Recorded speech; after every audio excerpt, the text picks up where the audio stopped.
Bonjour à toutes et à tous. Bienvenue dans ce webinaire organisé conjointement par The Conversation France et La Croix avec le soutien de l'Académie des sciences et de France Université. Je suis Laurent Beignet, je suis directeur de la rédaction de The Conversation et j'ai la chance d'animer ce soir ce webinaire avec ma consoeur Marianne Meunier qui est chef adjointe du service culture de La Croix.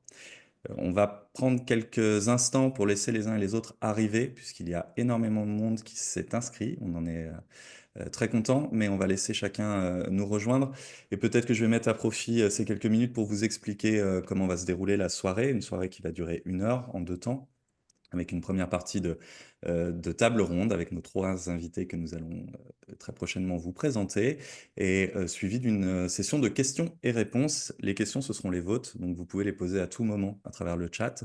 Ne vous inquiétez pas si vous ne les voyez pas défiler sur la fenêtre sur le côté.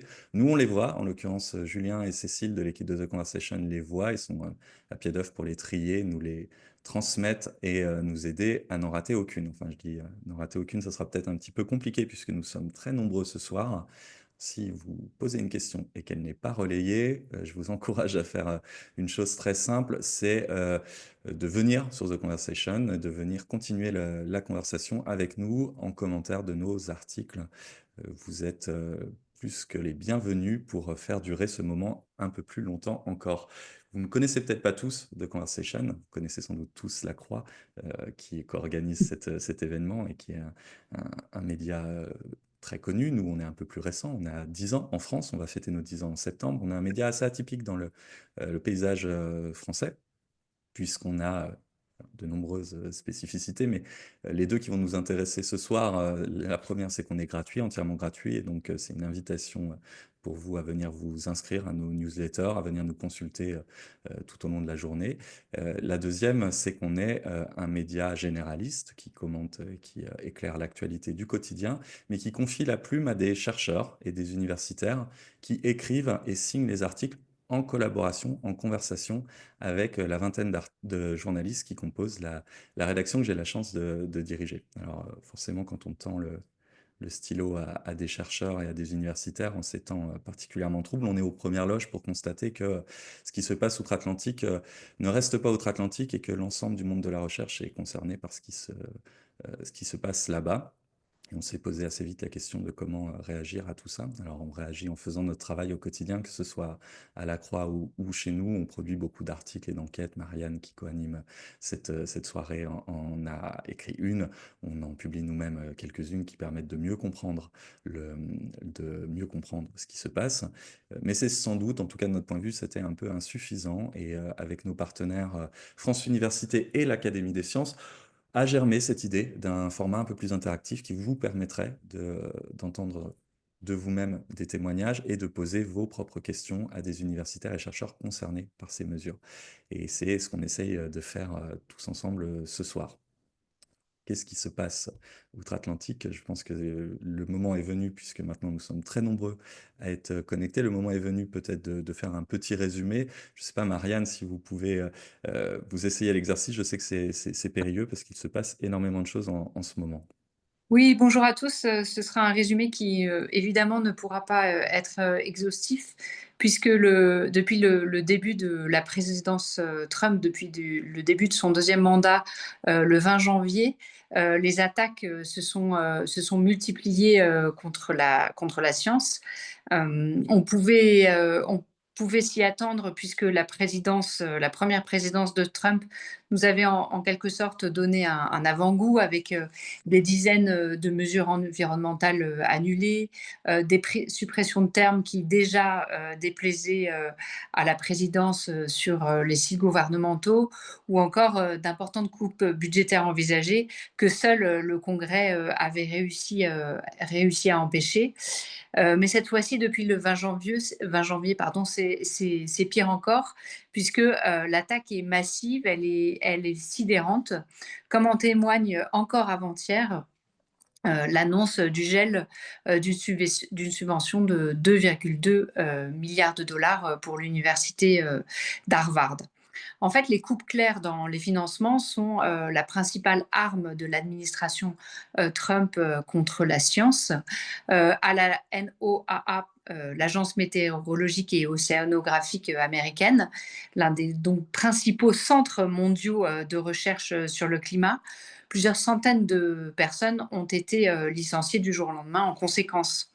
Autre exemple, les instituts nationaux de santé, les NIH, qui sont les principaux bailleurs de fonds de la recherche médicale aux États-Unis, ont quant à eux vu leur budget amputé de 5,5 milliards de dollars par an. Pour deux immunologues de Caroline du Sud qui témoignent dans The Conversation, Prakash et Mitzi Nagarkati, il est évident que ce genre de coupe massive aura des conséquences pour plusieurs millions de personnes, des conséquences directes. Et puis aussi, il y a un autre signe de cette attaque massive, un signe peut-être plus insidieux, mais tout aussi alarmant, que nous avons pu constater durant la préparation de ce webinaire, c'est aussi la peur.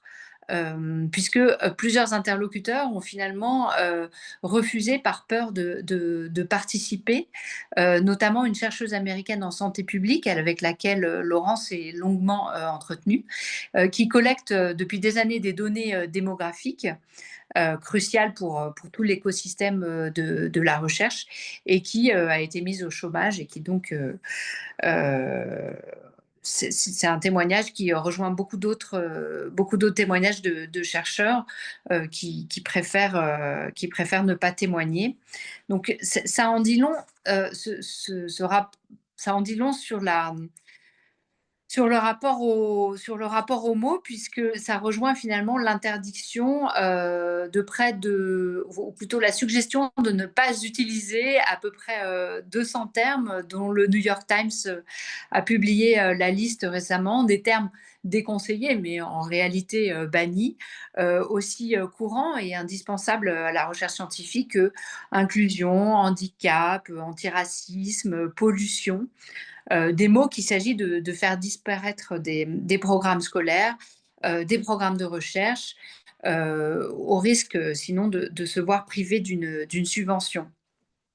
Comme le rappelait Albin Wagener de l'Université catholique de Lille à The Conversation, en fait, il ne s'agit pas que de mots. Le bannissement des mots sert à un projet politique de contrôle de la pensée. C'est la sociologue Cécile Alduy qui nous le rappelait dans les colonnes de la Croix. Et en fait, cette interdiction justifie des actions politiques très concrètes. Et par exemple, le licenciement de la scientifique en chef de la NASA, la climatologue Catherine Calvin, que Valérie Masson-Delmotte, vous devez bien connaître, puisque comme vous, elle a participé au rapport du GIEC. Oui, effectivement, ce soir. Merci beaucoup, Marianne. Nous allons parler de cette situation sidérante et nous allons le faire avec trois témoins et trois regards complémentaires qu'il est temps de vous présenter. Le premier regard sera celui d'Alex Van Gien. Vous êtes géochimiste, océanographe à Columbia. Vous êtes d'ailleurs en ce moment même à New York, je crois. Columbia, c'est une université qui a été particulièrement ciblée par l'administration Trump et vous allez nous expliquer pourquoi, si vous le pouvez, et quelles en sont les conséquences très concrètes là-bas. Nous aurons également le témoignage d'Anne Efrussi. Vous êtes biologiste cellulaire et moléculaire. Vous êtes membre de l'Académie des sciences. Vous êtes franco-américaine et vous avez d'ailleurs un pied sur chaque continent puisque vous êtes également membre de la National Academy of Sciences aux États-Unis. Et par ailleurs, vous êtes l'une des 1900 scientifiques qui ont signé une lettre ouverte mettant en garde le peuple américain. On y reviendra notamment. Enfin, Valérie Masson-Delmotte, vous étiez coprésidente du groupe numéro 1 du GIEC de 2015 à 2023, Marianne le rappelait à l'instant. Vous êtes directrice de recherche au CEA, vous êtes paléoclimatologue et à ce titre, malheureusement, vous êtes aux premières loges pour voir les conséquences des attaques tous azimuts de l'administration Trump. Mais vous êtes également au premier rang, et ça nous fait chaud au cœur, de la lutte qui s'organise en France sous la bannière Stand Up for Science, un mouvement qui vise à sensibiliser le grand public de ce côté-ci de l'Atlantique et on aura l'occasion d'en parler. Merci à toutes et à tous pour votre présence. Merci également aux nombreuses personnes qui se sont connectées. On avait près de 1000 inscriptions. Ça en dit long sur l'intérêt du sujet et le climat général. Je vous laisse, Marianne, ouvrir cette table ronde. Oui, on va commencer avec vous, Lex Van Gien, par d'abord essayer de faire un diagnostic sur la situation aux États-Unis. Et est-ce que pour commencer, vous qui êtes chercheur au Lamont Doherty Earth Observatory, vous pouvez commencer tout simplement donc à l'Université de Columbia, pardonnez-moi, ce n'est pas un détail. Est-ce que vous pouvez en quelques mots nous décrire vos travaux? Oui, oui, bonjour, merci. Je suis géochimiste de formation, océanographe. Il y a une vingtaine d'années, j'ai un peu changé de direction, quelque chose de plus terrestre, et j'étudie plutôt l'impact de l'environnement sur la santé humaine. Donc, je fais ça en travaillant avec des épidémiologues et des économistes, puisque souvent, il faut penser au comportement si on essaye de résoudre ce genre de problème. Alors, comme je le disais tout à l'heure, donc vous êtes chercheur à Columbia. Et pour celles et ceux qui, de ce côté-ci de l'Atlantique, n'ont pas ça en tête, Columbia, c'est l'une des universités qui est particulièrement ciblée par l'administration Trump. Est-ce que vous pouvez nous rappeler pourquoi Columbia est traitée de la sorte? Je ne pense pas savoir plus que vous par les médias. Ce que je peux rappeler, c'est que une des raisons pour laquelle Columbia semble être ciblée, c'est que c'est là que des tentes ont été installées au printemps dernier pour protester contre la guerre d'Israël, contre les bombardements sur Gaza. Et ça s'est répandu dans beaucoup d'autres campus. Donc, je pense qu'une des raisons euh, pourrait être liée à cela. Je pense qu'il y en a d'autres, même si je ne les connais pas.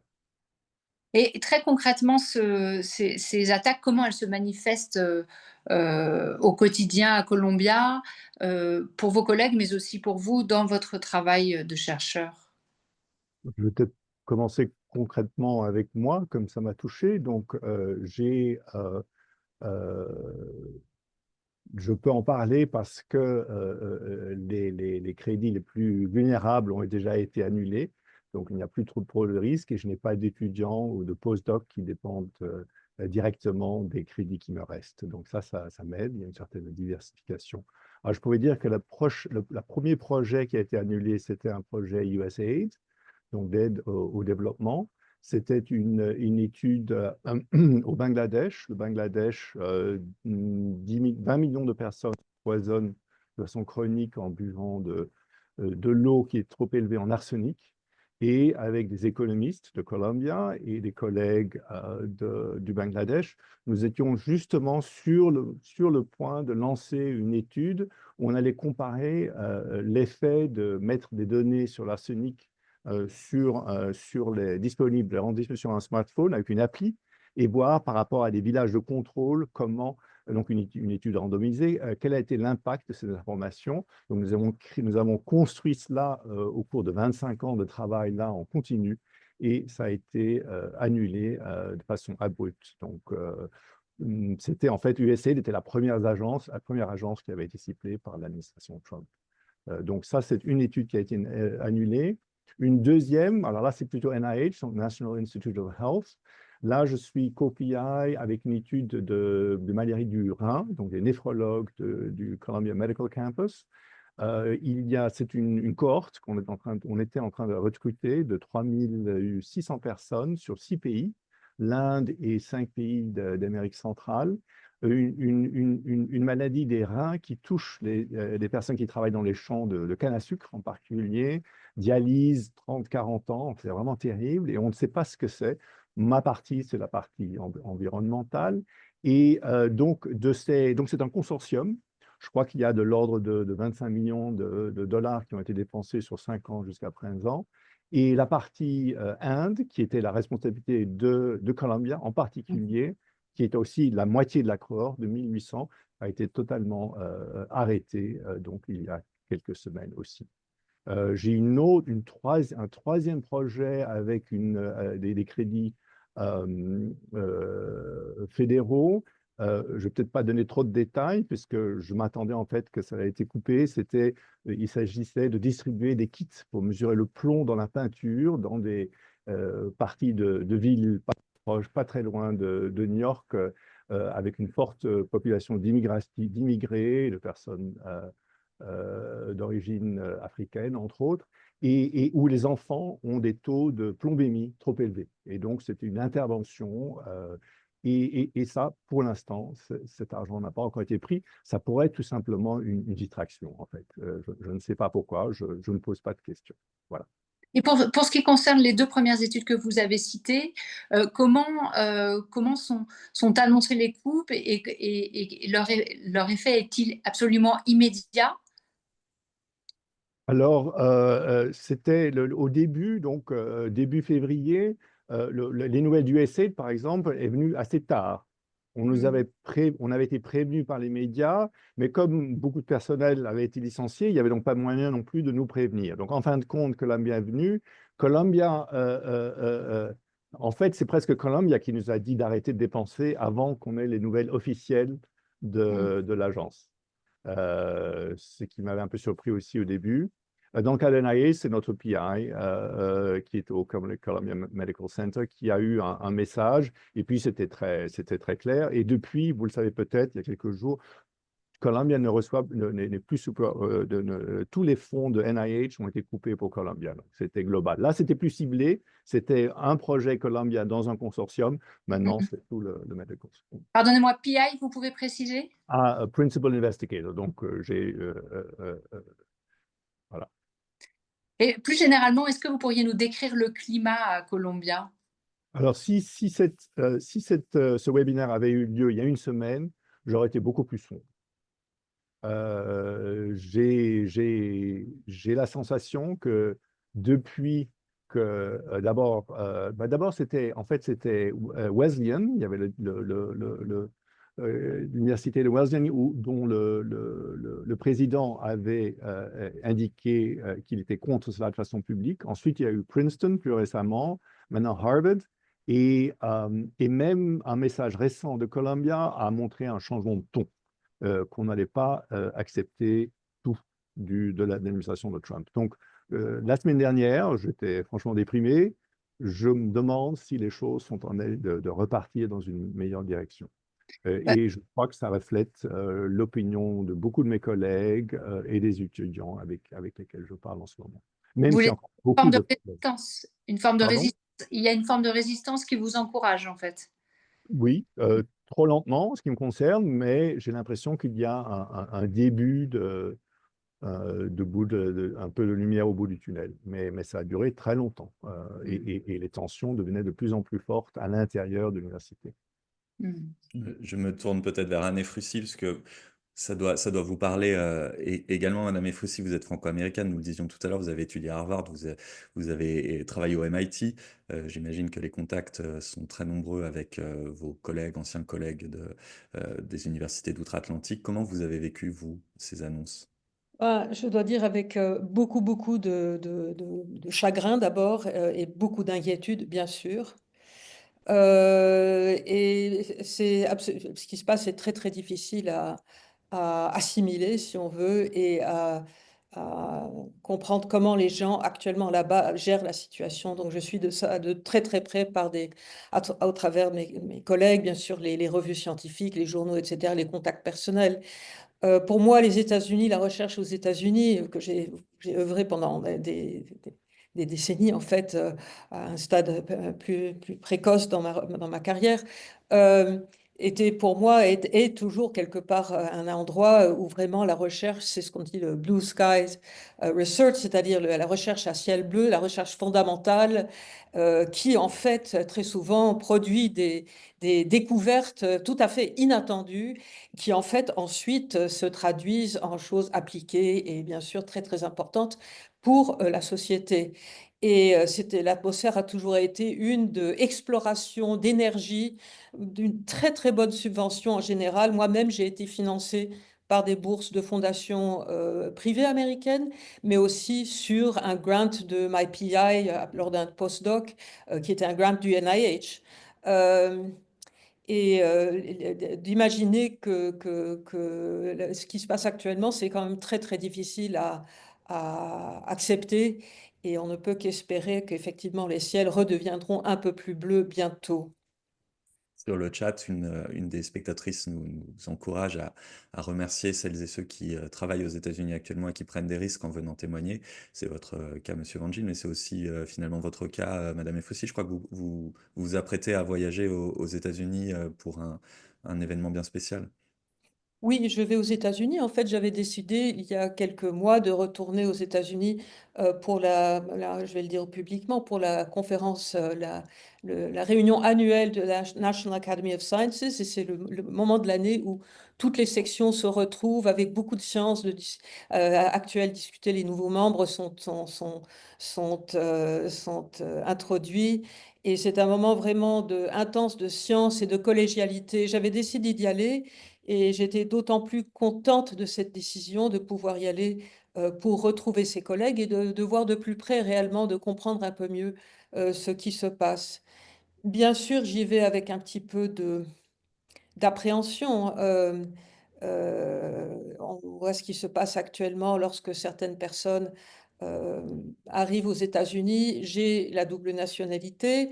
Je suis, et je vais le dire ici, je suis coprésidente du comité de défense des scientifiques de l'Académie des sciences en France, et je suis aussi correspondante du Committee for Human Rights de la National Academy. Je suis très proche de l'IHRN, International Human Rights Network of Academies and Scholarly Societies, donc le réseau des académies internationales des sociétés scientifiques et académies, qui comprend en fait 12 membres au comité exécutif, et l'Académie des sciences, représentée par Édouard Brézin, est actuellement un des membres du comité exécutif. Donc les questions de droit des scientifiques me préoccupent énormément. Jusqu'à présent, tous les cas dont nous avons connaissance et avons discuté étaient tournés vers d'autres parties du monde.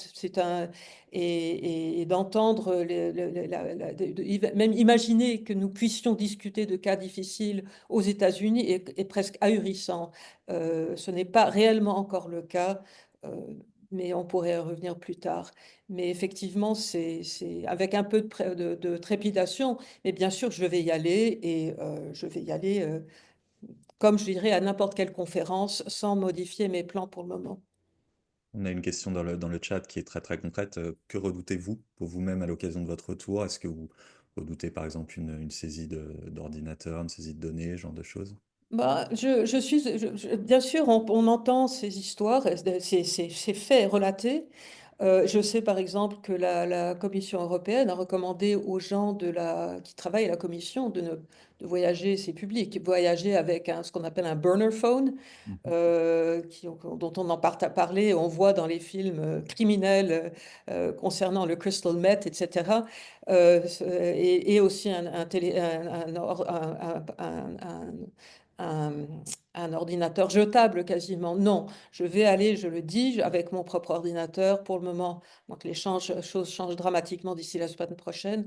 Avec mon téléphone, je n'ai rien à cacher. Bien sûr, on ne sait pas ce qui peut arriver, mais je suis prête à y aller tel quel, et je ne vais pas changer mes habitudes pour le moment face à ce qui se passe aux États-Unis. C'est une décision personnelle.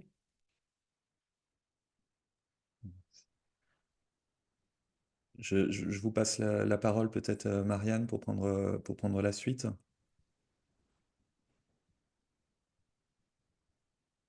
Je vais du coup me tourner vers vous, Valérie. S'il y a un domaine qui est particulièrement visé par les attaques de l'administration Trump, c'est bien la recherche autour du climat. On peine parfois à mesurer l'impact concret de ces attaques. Avez-vous des exemples de données climatiques qui seraient aujourd'hui en péril ou qui sont aujourd'hui en péril à cause de ces politiques et de conséquences qui seraient déjà tangibles? Oui, il faut bien rappeler que parmi les mots-clés qui sont choisis pour supprimer des financements fédéraux à la recherche, figurent les mots sciences du climat, changement climatique, pollution, inégalité environnementale, femmes, parmi quelques-uns, ou technologie propre. Et donc, on voit que, en plus des sciences de la santé, les sciences du climat sont particulièrement visées. Alors, quelques exemples récents. La National Science Foundation, donc, qui finance la recherche fondamentale aux États-Unis, elle joue notamment un rôle très important pour financer la recherche antarctique. J'y fais référence parce qu'en France, nous venons de finaliser notre prospective scientifique polaire. Et c'était l'occasion de regarder le poids de différents pays dans la recherche polaire. Les États-Unis, c'est environ un tiers de l'effort mondial de recherche sur l'Arctique et l'Antarctique. Ça permet de mesurer son poids, premier au niveau mondial. Eh bien, donc, les coupes budgétaires déjà faites vont empêcher tout travail de rénovation de la base américaine antarctique de McMurdo, qui est dans un état vétuste. Et il y a une vraie interrogation sur la capacité à assurer des missions de terrain de recherche en fait en Antarctique pour les États-Unis sur les années à venir. On ne sait pas en fait. Un deuxième exemple, c'est la directrice du Centre européen, à l'occasion de la publication du rapport sur l'état du climat européen hier, en fait, le 15 avril, qui a mentionné que du fait des coupes budgétaires pour le National Weather Service, qui est en fait l'équivalent de Météo France aux États-Unis, le service public météorologique, qu'il y a environ 10% de moins de données provenant de ballons, c'est-à-dire ce sont des opérations manuelles qui permettent d'obtenir des profils de l'état de l'atmosphère, donc à vocation opérationnelle, et donc 10% de mesures en moins rapportées dans les bases internationales suite en fait à des licenciements et des baisses budgétaires pour le National Weather Service. Alors directement, ça va affecter la qualité de l'information météorologique, pas uniquement aux États-Unis, mais dans le monde, puisqu'en fait, ce sont des bases de données partagées et que cet état initial de l'atmosphère, le connaître bien, c'est ce qui permet d'améliorer en fait la qualité de la prévision météorologique. Je pense que c'est assez tangible. Par ailleurs, ce que je peux également mentionner, donc les choses un peu récentes, c'est la confirmation des licenciements de personnes qui étaient en poste probatoire à l'Agence américaine Océan et Atmosphère. Donc, il y a eu des recours juridiques qui ont été rejetés. Cela concerne, je crois, environ 10 personnes, notamment les jeunes scientifiques brillants qui ont été recrutés récemment ou ceux qui ont été promus d'ailleurs, parfois à des postes de direction. Et du coup, c'est à cette occasion que je reprends contact avec des collègues, puisque mes collègues, que je connais parfois de longue date, qui sont agents fédéraux américains, l'équivalent de fonctionnaires, comme le CNRS en France, ont l'interdiction de communiquer avec leurs collègues étrangers sans autorisation spécifique. Et vous imaginez, quand vous avez 30 ans de parcours professionnel, vous avez des collègues qui deviennent des amis, vous échangez, vous préparez des publications ou des projets, vous avez des boucles d'échanges par mail ou sur des WhatsApp ou autres. Fini, en fait. Je n'ai, pour ceux qui sont restés fonctionnaires fédéraux, plus aucun échange. Ça donne une perception, je pense, assez claire de l'intimidation qui s'exerce. C'est-à-dire que si il devient public qu'une personne a échangé sans autorisation, elle peut être licenciée pour faute le lendemain. Donc plus d'échange. Une fois qu'ils sont licenciés, ils rééchangent. Et donc ce que j'ai eu comme message, c'est vraiment une appréciation très grande du soutien qui est exprimé par la communauté de recherche française. Donc, l'attention apportée par Stand Up for Science en France, le fait de rendre public dans le très grand public, le fait de relayer les témoignages de nos collègues américains, c'est perçu comme le fait de ne pas se sentir seul dans ce qui ressemble à un cauchemar pour le moment. C'est aussi en fait un espoir, peut-être Lex, vous le décriviez aussi, l'espoir en fait à un moment donné de pouvoir reprendre pied dans des conditions de travail correctes pour produire et partager des connaissances, ce qui est le métier de scientifique. Donc les deux autres choses qui ont été touchées récemment, c'est en fait le Global Change Research Program, donc, qui a été mis en place par le Congrès américain en 1990 et qui coordonne, centré à la NASA, qui coordonne avec 14 agences fédérales et puis l'équivalent du Muséum d'histoire naturelle, le Smithsonian Institute, j'essaie de trouver une analogie, le rapport qui fait le point sur l'état du climat et des impacts du changement climatique dans les différents secteurs aux États-Unis. Donc, c'est un rapport qui est produit tous les 4 ans. Le 5e était publié en 2023. Et donc, cette unité en fait de coordination est démantelée. C'est-à-dire, en fait, il y a l'interdiction de continuer à travailler pour cela. Donc, le rapport national américain, le premier sur la nature, a été annulé très vite. Et là, en fait, le cadre qui permet de préparer ces évaluations nationales, importante pour comprendre quels sont les impacts, comment mieux se préparer, c'est démantelé. En termes de recherche fondamentale, c'est le Cooperative Institute for Modeling the Earth System de Princeton, donc un institut de recherche de tout premier plan qui fait le lien en fait entre l'Agence américaine Océan-Atmosphère et le Geophysical Fluid Dynamics Laboratory, le laboratoire du prix Nobel de physique Suki Manabe, prix Nobel en 2021 pour la modélisation du climat. Donc, qui a eu une coupe brutale de financement via donc, le département du commerce, qui est le ministère en charge de l'agence Océan-Atmosphère. Et la lettre, en fait, qui annonce ces coupes brutales pour vraiment un institut de modélisation de recherche fondamentale au meilleur niveau mondial, c'est comme si en fait ça nourrissait les co-anxiétés par des informations exagérées et des menaces implausibles. C'est ça les termes exacts du courrier qui a été rendu public. Ça ressemble à une caricature, mais ça ne l'est pas. Et donc, ce qui est ciblé, c'est un travail, par exemple, de modélisation régionale, découplage océan-atmosphère à très haute résolution, qui est extrêmement important pour bien anticiper les conséquences de la montée du niveau de la mer ou des aléas côtiers. Donc on voit bien qu'en fait là, c'est la recherche fondamentale qui est touchée, mais une recherche qui est vraiment pertinente pour mieux se préparer aux risques. Et puis, dernière chose, donc des annonces extrêmement préoccupantes de projets budgétaires qui visent à démanteler en fait la capacité de recherche de l'Agence Océan-Atmosphère sur les volets océan, climat, météorologie.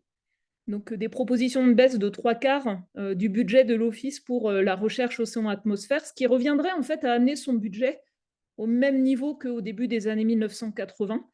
Et puis également donc une annonce qui a été faite, relayée par Nature et Science, de couper quasiment par 2 le budget de la NASA. Et vraiment une menace sur la capacité de ces deux agences, NOAA et NASA, à maintenir et envoyer des instruments de suivi du climat de la Terre depuis l'espace. Donc c'est un vrai point d'inquiétude sur la qualité de l'information, la continuité de l'information de surveillance du climat de la Terre, si le Congrès américain en fait ne contre pas ce projet de coupe budgétaire brutale. Alors il y a des réactions, c'est aussi un point important. Donc, il y avait une incertitude sur les nominations de scientifiques pour le prochain cycle du GIEC aux États-Unis. Et donc, la société savante American Geophysical Union s'est associée à une alliance d'universités pour proposer un canal indépendant en fait, de nomination de scientifiques, ne sachant pas si le point focal américain ferait cette liaison. Donc, c'est intéressant. La NOAA faisait un briefing sur le climat tous les mois qu'elle a arrêté de faire. Et donc, des scientifiques de Berkeley Earth, finalement, sont montés au créneau et font ce briefing mensuel. Finalement, ce qui permet d'assurer une continuité de mise à disposition de suivi de l'état du climat pour, en tout cas, le public américain. Mais on voit qu'on est sur des choses qui sont fragiles et qui touchent de manière très claire la jeune génération d'étudiants, de jeunes scientifiques américains. Et par exemple, les bourses accordées par la National Science Foundation pour les jeunes scientifiques, tout domaine d'ailleurs, recherche fondamentale, ont été divisées par 2. Vous pouvez me le confirmer, Anne ou Lex. J'ai vu que c'était passé de 2000 à 1000 fellowships. Et donc, c'est en fait une baisse nette d'opportunités de rentrer en fait, dans la contribution à la recherche. Et ça, c'est un point que je veux souligner parce qu'on a parfois mis en avant le fait que peut-être on peut accueillir certains des scientifiques qui ont été licenciés comme une sorte de fuite des cerveaux inversés. Il faut être lucide, tout le monde n'a pas forcément envie de venir en France ou en Europe. Il y a beaucoup de personnes qui ont des contraintes familiales, bien sûr. Et puis les salaires, par exemple, en France, sont très bas par rapport aux salaires américains. On se heurte à ça dans les premiers échanges qu'on a pu avoir. Et on n'a pas non plus, nous, des investissements qui augmentent dans le financement des postes dans les universités ou la recherche. Et je pense qu'une attention toute particulière devrait être portée sur les jeunes scientifiques des deux Oui, côtés. c'est ce que j'allais vous demander. Oui, c'est comment devenir chercheur aujourd'hui quand on entend tout ça, quoi. En fait, Est-ce qu'on garde motivation? on pourrait se dire qu'est-ce qu'on offre comme opportunité à des étudiants aujourd'hui aux États-Unis qui sont en master, qui s'intéressent à ces sujets malgré le cadre actuel de la Maison-Blanche. Qu'est-ce qu'on peut leur proposer pour rentrer, pour leur mettre le pied à l'étrier sur des financements de stages, de thèses, etc. Et puis de l'autre part, et je n'ai pas non plus vu d'analyse approfondie, mais beaucoup des jeunes scientifiques que l'on recrute en France, enseignants-chercheurs ou chercheurs, bah, finalement, ils peuvent faire une thèse dans un certain pays, puis après, ils passent aux États-Unis, souvent, dans les laboratoires que je citais d'ailleurs tout à l'heure dans mon domaine. Ils y passent, ils s'y forment en postdoc, etc. Puis ensuite, ils sont recrutés en France ou en Europe. Et en fait, le fait de réduire, même temporairement, les offres de postdoc, de contrats de recherche dans les thématiques, par exemple, sciences du climat aux États-Unis, bah, en fait, ça va enlever cette possibilité de construire un parcours en plusieurs étapes.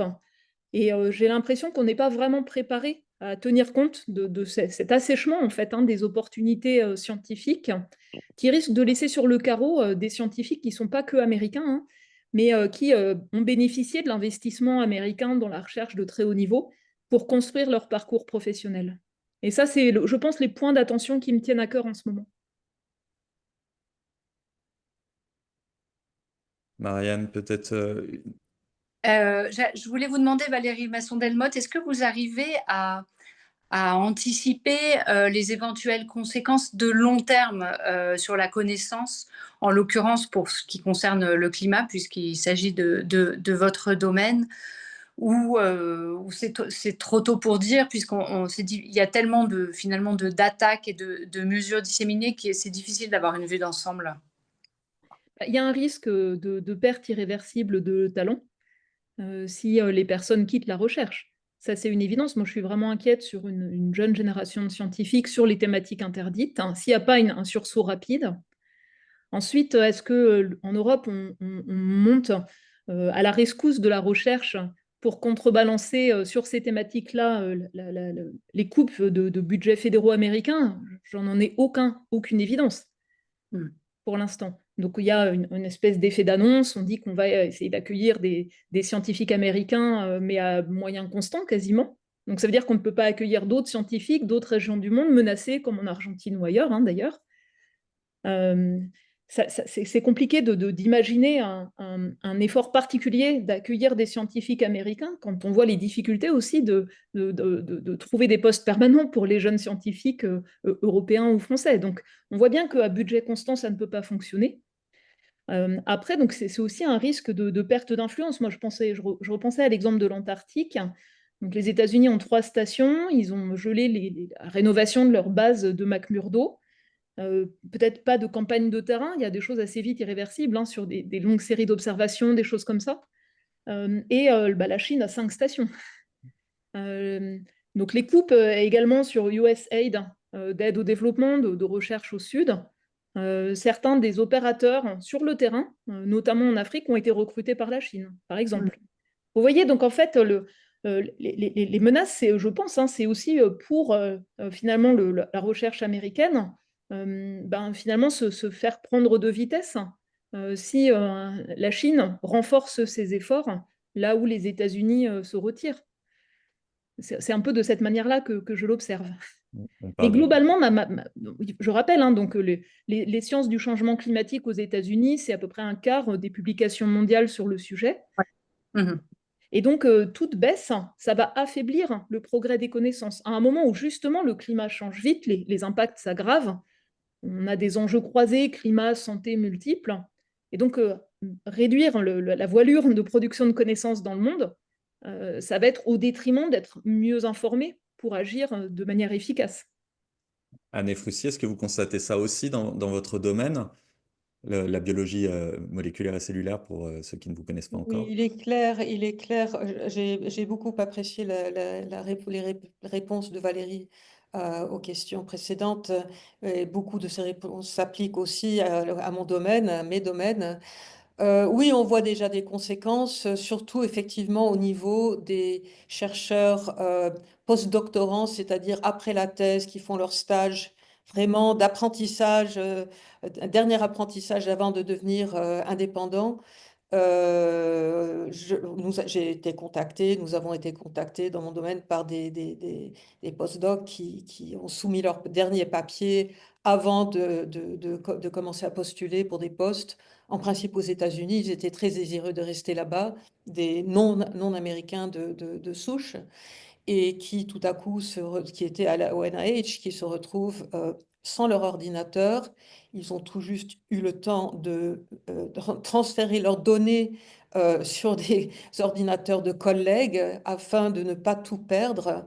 Et étant donné que ces données sont absolument essentielles pour la publication et la révision des publications nécessaires pour justifier et qualifier leur, leur statut en tant que chercheur et leur préparation pour être indépendant.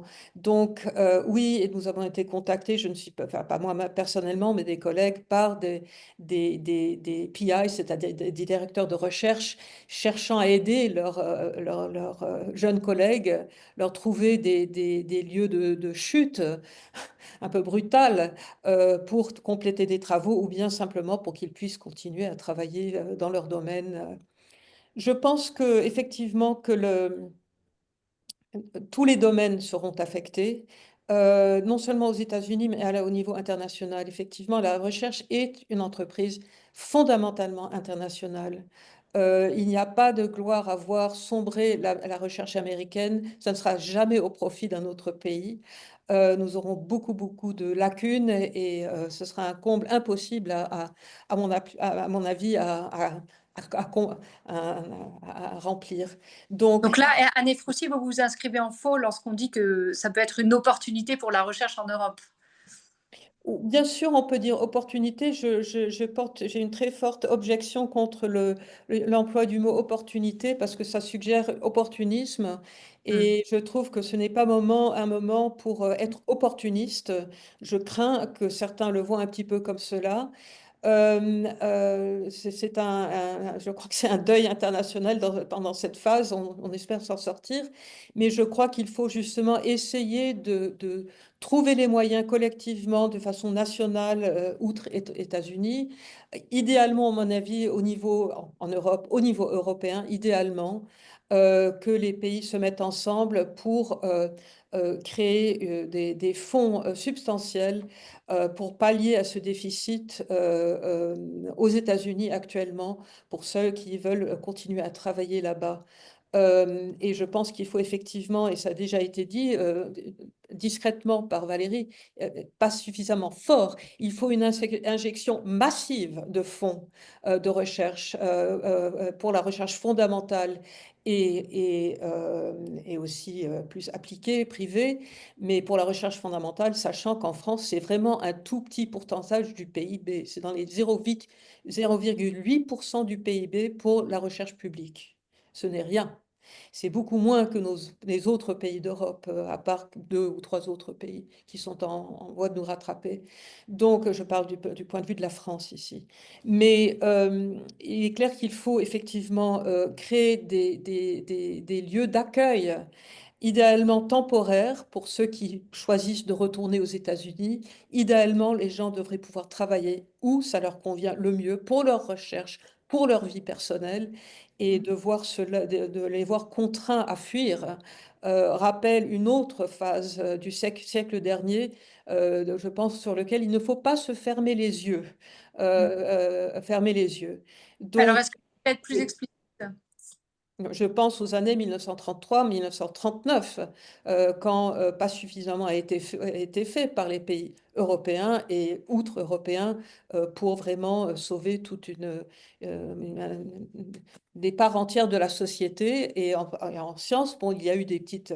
Je peux rappeler à certains qui s'en souviennent peut-être ou qui connaissent l'histoire de Louis Rapkin, qui a personnellement travaillé pour obtenir des fonds pour sauver des scientifiques français dans ce cas-là, ou travaillant en France, pour sauver leur vie et leur recherche, bien sûr, puisqu'il s'agissait de leur vie, pendant la période de la guerre, en leur trouvant des points de chute aux États-Unis, au Canada, etc. Mais c'était un nombre infime de gens par rapport au pan entier de la société qui a été exterminé. Mais ce que je veux dire, c'est qu'effectivement, je pense qu'il faut savoir agir quand il faut agir. Il faut avoir le courage d'agir et de créer les moyens. Alors, pour revenir sur ce que j'aurais dit, la même chose que Valérie, elle l'a dit certainement beaucoup, beaucoup mieux que moi. Je pense que pour le moment, les personnes que l'on voit les plus touchées et les plus prêts à quitter les États-Unis, d'après mes propres contacts, et là je parle parce que je suis sur des conseils scientifiques dans plusieurs instituts en Espagne, en Allemagne, etc. Et on voit qu'effectivement, en Norvège, on voit effectivement que les nombres de candidatures sur des appels d'offres actuellement pour des postes de chercheurs, jeunes chercheurs indépendants, a doublé, triplé. Le nombre de personnes actuellement aux États-Unis cherchant à s'implanter en Europe et lancer leurs recherches en Europe est extraordinaire actuellement. Donc oui, c'est une opportunité triste. Donc, je préfère ne pas se servir de ce mot, mais effectivement, il faut essayer de les aider afin de pouvoir continuer à bénéficier de leur recherche, qui est la recherche de tout le monde, en fait. Donc, c'est comme ça que je vois les choses. Mais, Mais effectivement, il faut que les pays se mettent ensemble et que chaque pays, effectivement, crée des fonds. On est très conscient qu'il y en a des efforts considérables actuellement pour l'armement. On comprend très très bien que la France, d'autres pays d'Europe doivent faire des choses de ce côté-là pour être un peu plus indépendants, mais il s'agit aussi d'injecter des fonds massifs pour la recherche. On reparlera des solutions, puisque quand je lis les commentaires là, c'est l'essentiel des commentaires tourne autour de ça. Qu'est-ce qu'on peut faire nous? Et on a pas mal de choses à se dire là-dessus, mais je voulais quand même juste tendre la parole à Alex Van Gien pour savoir un petit peu ce que ça génère chez lui d'entendre ce soutien transfrontière. Bon, c'est très important et je trouve aussi ce que Valérie a insisté sur l'impact sur les jeunes, c'est particulièrement important. Et là, je crois qu'il y a aussi une responsabilité en fait des universités américaines, y compris la mienne. Si on fait une liste des 10 premières universités américaines de recherche, 9 sur 10 sont privées. Elles ont des fonds énormes. Il me semble que surtout qu'il y a eu quand même cette longue hésitation pour commencer à résister. Et parce que là, il y a une opportunité pour changer la direction et utiliser ces milliards de dollars qui ne sont pas tous très liquides et disponibles, mais Harvard, par exemple, a récemment fait un emprunt de 500 millions, je crois, de dollars. Il me semble que là, c'est une opportunité et soutenir un étudiant jeune ou un postdoc, c'est beaucoup moins cher que les personnes plus âgées ou les groupes plus importants. Il me semble que là, il faudrait vraiment essayer de limiter les dégâts qui vont avoir des conséquences sinon. Et je crois que Valérie a eu raison de penser à cela. Moi, j'avoue que mon horizon, c'est 2 ans. Il va y avoir les prochaines élections, les midterm elections. On voit déjà que les campagnes électorales, non seulement au Canada, mais aussi en Australie, en fait, il y a une sorte de réaction à l'effet Trump. J'espère qu'à un certain moment, ça va toucher aussi les États qui sont plutôt républicains aux États-Unis et que donc les midterm elections vont avoir un fort effet de correction. Mais il va y avoir 2 années très difficiles et c'est là, je crois, que les universités américaines qui disposent de beaucoup de fonds devraient vraiment les utiliser. Les universitaires sont très mobilisés, on l'entend en tout cas, un certain nombre d'universitaires le sont. Vous avez la sensation que les étudiants également se mobilisent, et puis peut-être même plus largement que l'opinion publique américaine est derrière vous? Alors, les étudiants, je peux vous parler d'une scène. Il y a le Sénat de l'Université de Columbia. Il y a eu une réunion il y a 2 semaines environ. Les étudiants ont beaucoup parlé. Leurs représentants ont essayé de répondre. La personne à la tête du Sénat de Columbia a dit: je suis d'accord avec vous, mais on ne tient pas compte de mon opinion. Donc, il y a eu une forte division entre le Board of Trustees, donc le conseil d'administration. Et je crois que c'est vrai peut-être avec d'autres universités, mais surtout pour Columbia, il y a eu très peu de communication, beaucoup de décisions importantes prises sans en parler. Je pense que ça est en train de changer. Ça a pris du temps, ça a pris trop de temps. Mais si j'ai de l'espoir, c'est à cause de ça. C'est que les pressions pour essayer de résister aux directives de la Maison-Blanche, j'ai l'impression que ça ne va me faire qu'augmenter dans les semaines et les mois à venir. C'est ce que j'espère. La- L'action d'Harvard qui semble ne pas vouloir céder, c'est quelque chose aussi qui vous donne espoir? Oui, oui, non. Ça, je pense que c'est une décision qu'une autre université aurait pu prendre avant, mais il faut aussi un peu garder les chiffres en perspective. Je crois que le budget annuel de Columbia, c'est de l'ordre de 6 milliards de dollars. Et le endowment, donc la cagnotte dont dispose l'université, c'est de l'ordre de 16 milliards. Donc on ne peut pas devenir très longtemps avec ça, même si ça avait été liquide. Donc remplacer les fonds du gouvernement fédéral, c'est impossible, mais on peut quand même faire beaucoup avec ce qu'on a. Donc j'espère que j'ai l'impression, le dernier email envoyé par la nouvelle présidente intérim par intérim de Columbia a clairement changé de ton. Et c'était la première fois qu'on a reçu ça. Dans le chat, on nous demande un petit peu si les fonds privés peuvent prendre le relais. On entend beaucoup, en préparant ce webinaire, on a beaucoup entendu parler de cette piste pour des recherches qui sont coupées de manière urgente, et c'est souvent les mêmes noms qui reviennent. Est-ce que c'est crédible d'imaginer que un nom qui revient, par exemple, assez souvent, c'est la Fondation Gates, puisse prendre le relais sur des programmes comme le vôtre, par exemple, pour éviter qu'il s'arrête d'un coup, quoi. Je n'ai pas beaucoup entendu parler de Gates ces dernières semaines. Peut-être que d'autres d'entre vous, oui. Peut-être Anne, je ne sais pas. Je commence qu'il faut d'abord essayer de mobiliser les fonds dont on dispose soi-même, il me semble, du point de vue institution. Puisqu'on en est à aborder la question des solutions, je voulais revenir avec vous, Anne Efroussi, sur la lettre de 1900 scientifiques que vous avez signée. Est-ce que vous pouvez nous rappeler pourquoi c'était important pour vous de la signer et quel effet cette lettre a-t-elle eu? Donc, il s'agit d'une lettre qui a été rédigée par un certain nombre de membres des académies américaines de médecine, sciences et ingénierie, NACEM, ça s'appelle, qui a été préparée et circulée aux membres de ces trois académies, dont les signataires sont des membres des académies.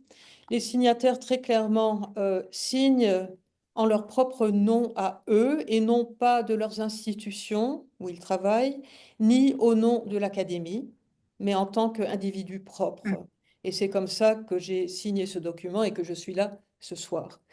Euh, c'est une lettre ouverte qui signale les grands dangers de ce qui se passe actuellement pour la recherche dans tous les domaines, climat en particulier, et santé, tout ce qui est VIH, vaccination, tout ça, les coupures sont absolument terribles et terrifiantes dans leurs conséquences.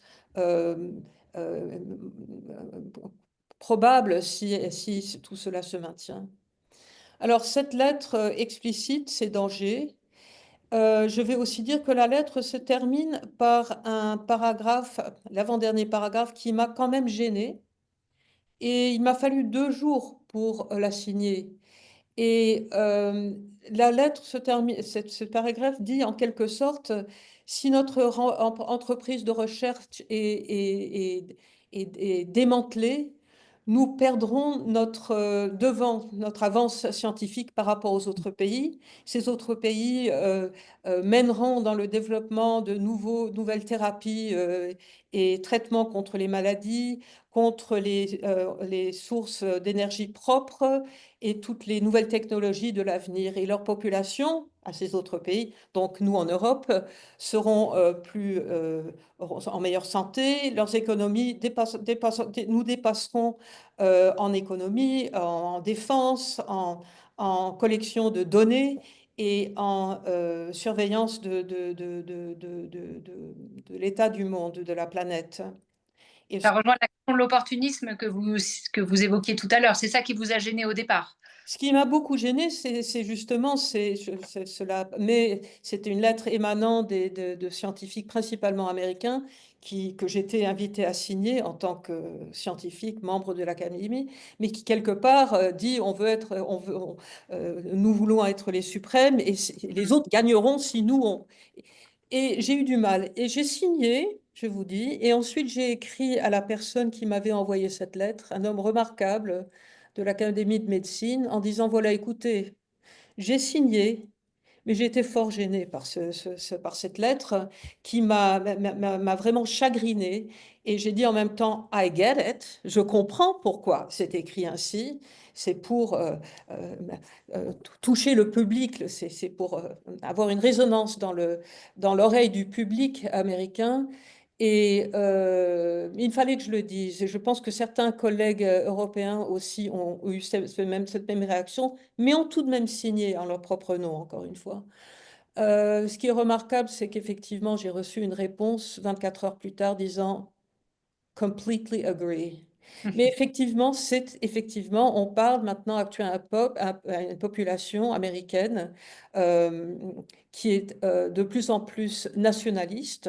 Et je pense qu'on doit se regarder ici de très très près en Europe aussi, parce que je crains que certains des mêmes vents soufflent sur ce continent. Mais effectivement, c'était avec cette visée-là que ce paragraphe a été introduit. Alors, Quel a été l'écho de cette lettre?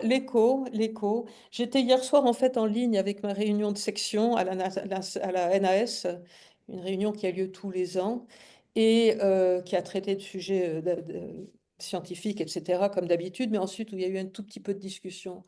Et mon impression, et ce n'est pas, je ne dis rien de l'Académie parce que les membres de l'Académie, enfin la gouvernance n'était pas là, mais j'ai lieu de croire que même la National Academy, qui a été très frileuse, n'a pas vraiment osé se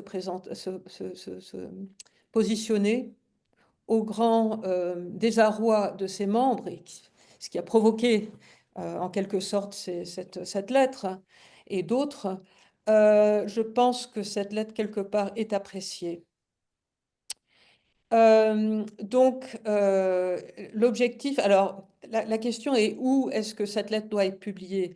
Publiée dans le New York Times, Le Monde, le Washington Post, ça ne va pas atteindre une grande partie de la population. Et la grande question est comment vraiment convaincre les gens, simplement leur montrer et ensuite qu'ils tirent leurs propres conclusions de l'état des choses et des risques encourus. Et c'est à se demander s'il ne faudrait pas plutôt parler sérieusement avec des gens de la prochaine génération, les plus jeunes, qui sont très actifs sur les réseaux sociaux et que eux-mêmes arrivent à atteindre leurs congénères et les convaincre quelque part. Mais j'ai entendu, c'est très très clair dans la discussion que j'ai entendue hier soir, que mes collègues ne savent vraiment pas comment faire passer le message. Alors, je pense que l'ex est en bien meilleure position que moi pour commenter là-dessus, mais c'est ma perception, c'est comment vraiment, dans la Sensibilité. population, faire passer le message. Et bien sûr, il y a d'autres documents maintenant qui sont, d'autres lettres à signer, qui sont adressées directement aux membres du Congrès américain, qui sont en mesure de prendre des décisions sur le budget et sur d'autres aspects de toute cette situation. Donc, mais je pense que l'ex est la personne la mieux placée pour commenter sur ces choses de façon très concrète. On vous passe donc la parole, Lex. J'ai peur, je suis d'accord, je n'ai rien à ajouter. J'espère. On a parlé de la génération des jeunes scientifiques. Je crois qu'en effet, ça, c'est la priorité. À plus long terme, doit-on enseigner la science différemment? On peut se poser ce genre de questions aussi, mais à court terme, moi, je crois encore dans le processus politique qu'il y aura un retournement. Merci, je vois Valérie qui lève la main, parce que ça, c'est des problématiques qui vous parlent particulièrement. La première réaction, c'est finalement cette approche d'intimidation, elle fonctionne. Malheureusement, elle a fonctionné à Columbia, elle a fonctionné à l'Académie des sciences, au sens où les crédits de l'Académie des sciences dépendent aussi de financements fédéraux, malheureusement. Et donc, parfois, pour protéger une institution, on doit faire des compromis qui sont difficiles, il me semble. Et l'autre chose, c'est le mouvement Stand Up for Science aux États-Unis. Il est venu tout de suite de jeunes scientifiques qui ont bien compris que leur insertion professionnelle, leur avenir était en première ligne. Et ce que je trouve intéressant dans les retours que j'ai, moi j'ai transformé mon compte Blue Sky en suivi de ce qui se passe aux États-Unis pour le donner à voir. Et ce que j'ai trouvé intéressant, c'est notamment les échanges qui ont eu lieu dans la presse régionale américaine, qui est très lue à l'échelle des communautés, et notamment, par exemple, pour les laboratoires d'océanographie côtière, pour les laboratoires liés aux Grands Lacs, qui sont menacés à l'Agence Océan et Atmosphère, mais qui font l'objet d'un attachement par rapport aux services qu'ils apportent pour les communautés, pour la durabilité des pêcheries, pour l'amélioration de la qualité de l'eau, des choses de ce type-là. Et là, on voit en fait qu'en travaillant plutôt sur un lien direct avec des communautés qui bénéficient finalement de la manière dont l'information scientifique elle vient en appui à la protection de l'environnement, vraiment les sciences de la durabilité, hein, c'est là où on voit que ça crée un attachement. Donc je pense qu'il y a un potentiel, mais qu'il est complexe à déployer, à mettre en œuvre, notamment, par exemple, entre les universités qui sont plutôt dans les grandes villes et puis ces communautés qui sont plus éloignées. Et ça, c'est quelque chose qu'on retrouve partout. Et moi, je voulais juste dire, en fait, que je pense le soutien très fort de la communauté scientifique française aux collègues américains, c'est aussi la perception d'une très grande menace. Une très grande menace où on voit que certains instituts de recherche en France ont été attaqués, notamment sur les sujets liés à la santé, l'agriculture, la biodiversité, sans que ça suscite vraiment de fortes réactions, de soutien politique.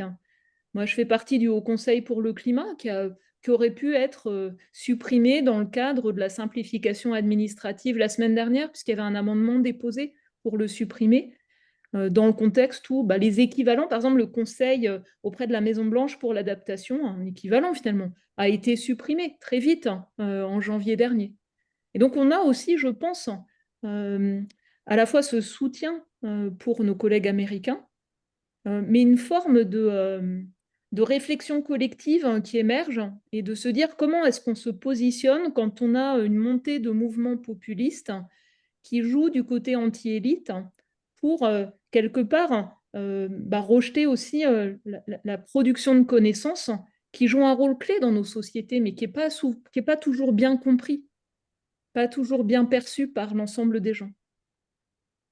Plusieurs spectateurs nous demandent ce qu'on peut faire concrètement quand on n'est pas universitaire, quand on n'a pas l'assise médiatique que vous avez les uns les autres. Ça passe par quoi?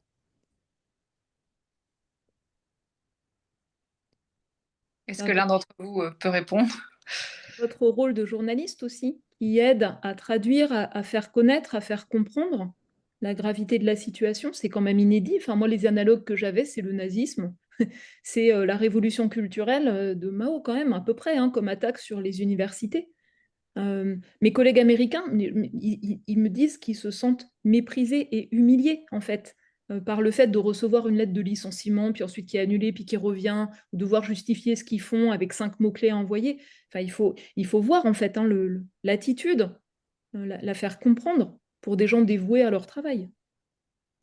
Il y a l'urgence de la mobilisation. Je sais que vous travaillez aussi sur le temps long à contribuer à une meilleure éducation scientifique. Vous avez ouvert très récemment un centre avec l'Institut Pierre-Simon Laplace, un centre climat et société, c'est ça, je crois, que tout le monde peut aller fréquenter pour On n'en est s'acculturer. pas là, mais c'est pour institutionnaliser, monter en compétences, renforcer ces interactions sciences et société où nous, on ne se voit pas que comme produisant des connaissances, mais aussi accompagnant les transformations de société pour répondre aux défis environnementaux. Et ça nous semble aussi important de le revendiquer. Mais ce matin, moi, j'étais à la réunion pour l'association qu'on appelle Office for Climate Education, donc qui vise à renforcer finalement, à transférer aux enseignants, par exemple, hein, les connaissances scientifiques pour qu'ils montent en compétences, pour renforcer la compréhension des enjeux climat de leurs élèves. Et on s'est même posé la question de est-ce qu'il faut sauvegarder les ressources pédagogiques construites aux États-Unis, hébergées par des agences fédérales, Ça comme rejoint certaines données ont été détruites en termes de santé On est inquiet pour les données scientifiques. Je sais que les organismes européens se posent la question de renforcer les sites miroirs, hein, pour assurer une pérennité. Mais est-ce qu'il faut aussi préserver des ressources de type éducative? Ça n'a pas été vraiment discuté et ça peut mériter de l'attention aussi, parce qu'elles ont une grande valeur. Il y a eu des choses d'excellent niveau fait aux États-Unis, je pense notamment à Columbia ou ailleurs.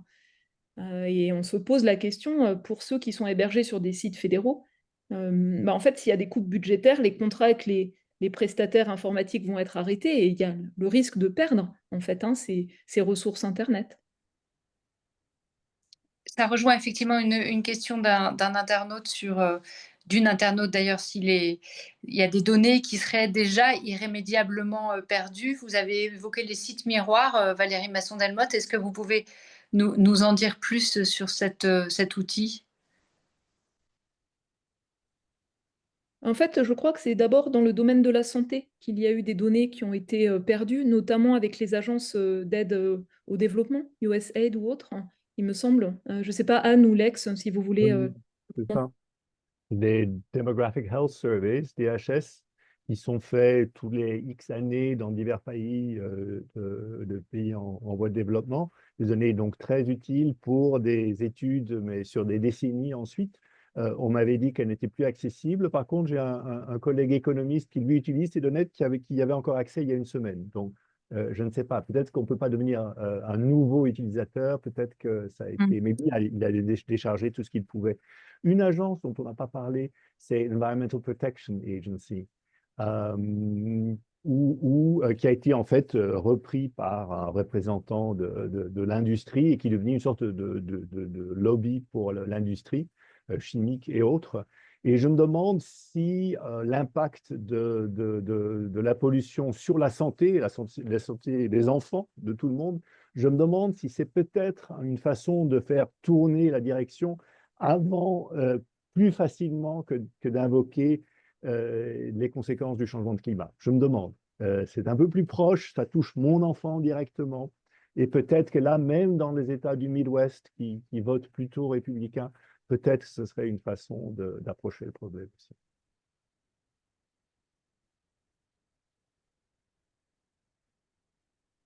Laurent? Mais en fait, ce que vous soulignez, Valérie ou Lex, c'est qu'il y a vraiment un enjeu de communication finalement.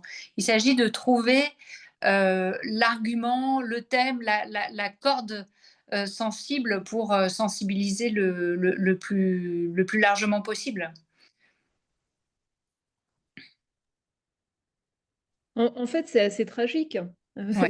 Mais quelque part, il y a cet enjeu sur le long terme de renforcer la culture scientifique, de faire en sorte que la plupart des personnes comprennent qu'avec leurs impôts et l'argent public, on finance l'avancée des connaissances et puis qu'à la fin, tout le monde en bénéficie. Et c'est dans le contexte où c'est menacé par son propre pays, enfin, il me semble que c'est très compliqué à vivre, où ça prend une dimension d'urgence.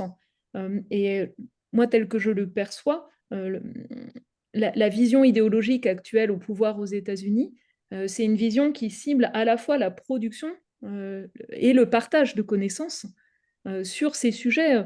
Je pense que ceux liés au changement climatique ou aux questions d'inégalité environnementale ou aux aspects croisés climat-santé, elles dérangent parce qu'en fait, elles vont avec, c'est la pierre angulaire finalement de la régulation environnementale. Et donc, on voit que pour justifier la dérégulation, on fait disparaître finalement les faits qui l'étayent. C'est la même chose pour les espèces protégées d'ailleurs, hein. Arrêter de les suivre, ben, c'est arrêter d'étayer la protection des écosystèmes. Et ça, je pense qu'il faut arriver à le rendre visible, à le rendre perceptible à l'échelle humaine par rapport aux risques. Les décisions récentes, elles sont quand même assez frappantes, hein. Autoriser à déverser des eaux non traitées près de communautés très pauvres, c'est ça qui a été pris récemment comme décision aux États-Unis. Ça devrait horrifier les gens, en fait, il me semble. On peut prendre peut-être quelques questions puisqu'on approche de la fin malheureusement de cette table ronde et il y a une avalanche de questions. J'en prends une qui concerne la Chine et les conséquences envisageables des mesures américaines. Est-ce qu'on peut imaginer dans ce contexte que la Chine prenne davantage de poids dans la recherche mondiale? Je ne sais pas qui veut répondre à cette question. Bah, si on considère simplement que la Chine participe à la recherche internationale, actuellement, en se servant des mêmes données que nous en Europe, que les chercheurs américains, tout le monde se sert. Nous lisons des publications, nous regardons les bases de données qui sont mises en ligne, etc. Nous nous en servons dans nos recherches. Donc, bien entendu, les autres pays continueront à faire avec tant qu'ils auront accès à ça, généreront leurs propres données. Mais est-ce que ça va lier à une domination de la recherche par la recherche chinoise? C'est une question de quantité. Ils ont énormément de financement pour la recherche, ce qui est une bonne chose pour nous tous, je dois dire encore, si on considère la recherche étant internationale et tant que les données restent accessibles à tout le monde. Donc oui, dans un sens, mais à long terme, tout le monde va perdre. Parce que je pense que la recherche qui se fait dans chaque pays a ses particularités, ses forces, ses faiblesses. Et oui, c'est la complexité de la recherche au sens de diversité est très, très importante. Mais me tourne vers mes collègues qui pourront mieux répondre peut-être. Peut-être on peut souligner, et c'est pas toujours bien compris par le très grand public, mais l'importance de ce qu'on peut appeler une forme de diplomatie scientifique, c'est-à-dire que même, quelles que soient les tensions géopolitiques entre les différents pays, en fait, on se comprend entre scientifiques, on peut faire avancer les connaissances.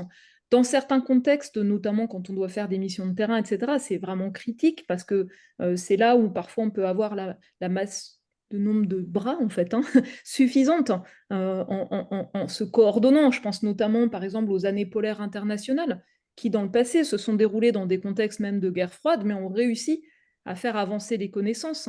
Et l'affaiblissement de la coopération scientifique, tout le monde y perd. Par exemple, en ce moment, nous, en Europe, on ne peut pas coopérer avec les collègues russes pour l'Arctique russe. Du côté américain, on ne sait pas ce qui va se passer. On voit bien que le Groenland, ça devient un site de tension majeure. Et pourtant, l'Arctique, c'est vraiment un maillon clé dans le fonctionnement du climat. Il y a des boucles de rétroaction, il y a des interrelations avec ce qui se passe ailleurs, des accumulations de polluants, enfin voilà.